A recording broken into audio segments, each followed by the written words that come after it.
这边是我，那边是谁啊？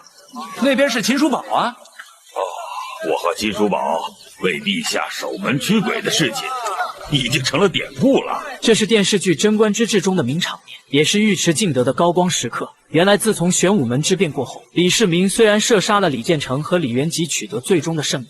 但这也导致他晚上睡觉时经常会被噩梦缠绕，梦里的大哥李建成面露狰狞朝他大笑，甚至还被元吉死掐住脖子无法呼吸。要不是长孙氏叫醒噩梦中的李世民，估计他会被自己掐死了。而惊醒之后的李世民痛哭流涕，他不明白自己已经得到了自己想要的，可为什么还会这么痛苦？我不是赢了吗？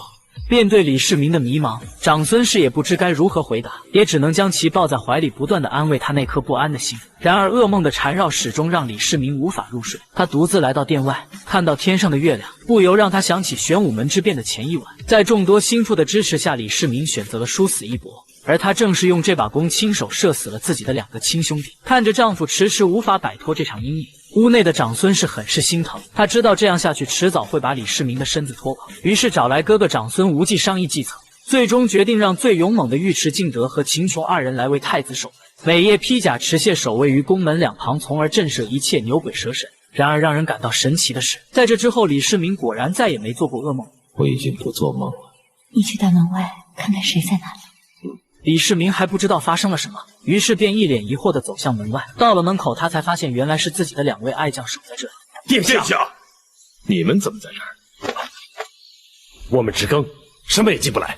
是。李世民这才知道自己最近睡得特别踏实，并且感到了前所未有的放松。原来这都是尉迟恭和秦琼彻夜不睡守在这里的功劳。如此行为也让李世民十分感动。神荼郁垒，门神从来都是他们。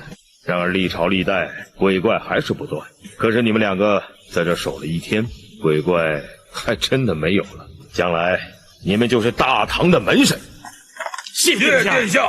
后来李世民见2位爱将天天通宵不睡守在这里，十分心疼，于是便让画匠绘制出2位爱将的戎装像悬挂于宫门两旁。事后发现效果也是一样出奇的好，而很快这件事便在民间流传开来，于是老百姓便纷纷效仿起来。这天尉迟敬德驾车出行。 耳边总是传来百姓们呼喊他的声音。哎，在长安待久了，听着，这辆车谁都认识。正当尉迟敬德疑惑是何人直呼其名之时，结果掀开帘子一看，才发现全城百姓都在贴他的画像。尉迟敬德贴歪了。什么？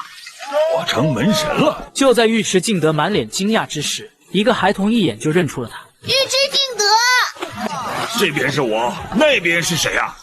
那边是秦叔宝啊。此时尉迟敬德这才恍然大悟。 原来他和秦叔宝为陛下守门驱鬼的事情已经成为了典故，可他一想又瞬间有些不爽，因为给大唐天子守门是他的荣幸，可你们凭什么用我这帅气的画像？很明显这是侵犯了我的个人肖像权。眼看尉迟将军已然有些生气，这位平头百姓急忙拱手说道：“尉迟将军，里面坐的是大唐子民，你为千家万户守门，你这个门神守的可是大唐天下呀！”这马屁拍的是真漂亮。 让尉迟敬德瞬间笑出了猪叫声，随后满意的驾车离开。